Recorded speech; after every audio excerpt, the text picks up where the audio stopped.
So you're looking for a home and you've started the process. You've gotten your pre-approval letter with your lender and you've found your realtor. So what do you do next? How do you know what homes to go look at? How do you find those homes? That's what we're going to talk about today.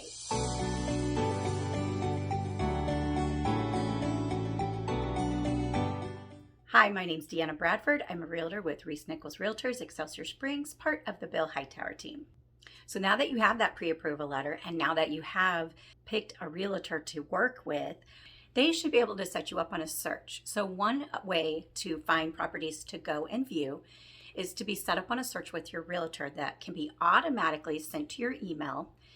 That will be the most updated information straight from our MLS. So any new listings that come on there, any price changes that happen, or even status change, maybe it was active and now it's gone pending, you should get that update in an email basically right away within the same day. So good information for you. There are some other ways you can look for properties. One would be online searches, right? So there are Zillow, realtor.com, homes.com, all these sites. So when you see something that maybe wasn't on your search that the realtor is sending you, my recommendation would be to send that address, or if there's an MLS number, or screenshot the property with the address on it and send it to your realtor and ask for more information about that property. Another way of finding properties is on social media sites, especially Facebook. There's a lot of swap shops and places like that where people are posting. You have realtors posting as they list things, and you have people posting that are just maybe selling on their own. And the last source of finding homes to look at is word of mouth, because we're all talking to people all the time. And when we talk about, hey, what are you doing? Oh, I'm starting the buying process. People start to talk. People open up. People that know that, oh, I know this person over here is getting ready to sell. So word of mouth could be a good way to get your foot in the door on a property before it's even listed. So be aware, have those conversations, and then relay that information back to your realtor. So as you're looking at these properties that are available, what is the next step when you find a few properties that you want to actually go and see? Well, the first thing to do is to contact your realtor. So you want to send your realtor any houses that you have an interest in looking at. You can call them, you can email them, you can text them.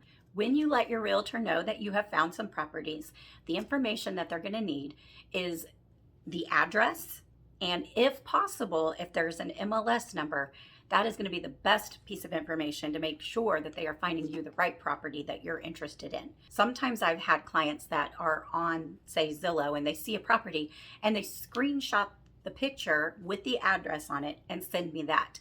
That's a great way to do it, because then they have a visual of what the house looks like. So when they're searching, they find the property and they can match that picture up and make sure that it is the actual one that you're interested in. Another thing I will say is, if you are on these other sites like Zillow or realtor.com, it can be tempting to click on the buttons on there for more information.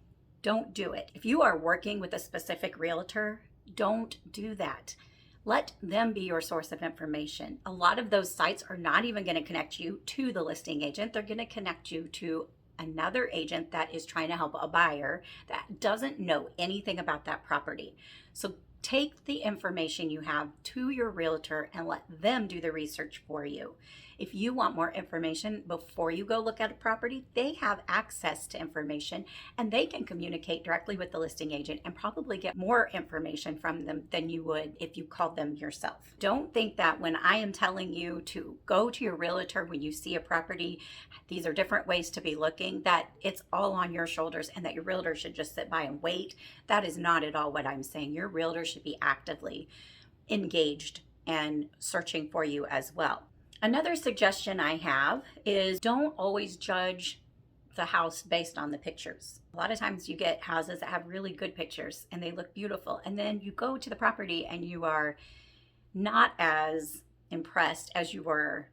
I've had many buyers that say, oh, those pictures made this house look way better, right? But on the flip side of that, the opposite can be true as well. Sometimes the pictures don't do the house justice at all. So if the house meets all the criteria that you're looking for, don't rule it out simply because of pictures. You might be surprised. I've also had experiences of buyers many times over the years that have said, wow, the pictures of this house did not do it justice.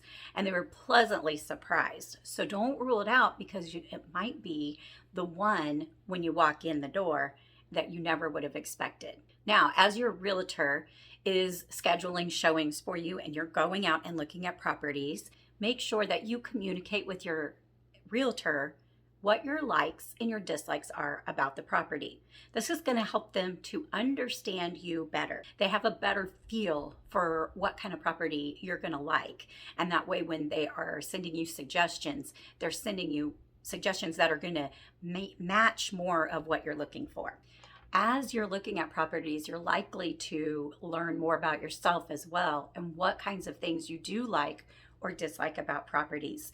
There may be some things about a property that are what we call deal breakers. These are things that you for sure would not buy a house if this was the case.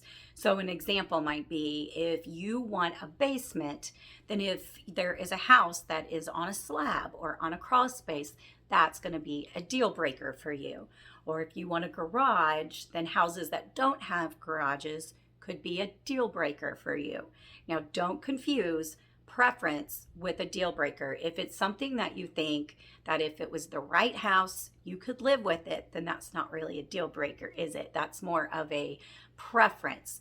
But if it's an absolute must, make sure you communicate the deal breakers, with your realtor as well, so that they're not dragging you around to properties that absolutely you're not going to buy simply because of these things that you can't do with or without. Again, communication with your realtor is going to be super key in being successful in finding the house that you're going to want to put an offer on, that you're going to want to buy. I hope that this information has been helpful. If it has caused you to have any more questions, or if you have any thoughts on this topic, I'd love to hear them. Leave me a comment below and I'd love to chat with you. And if you like this video, I hope you'll subscribe to my channel, like this video, and make sure to tune in each week as we put videos out every Wednesday. Thanks and have a blessed day.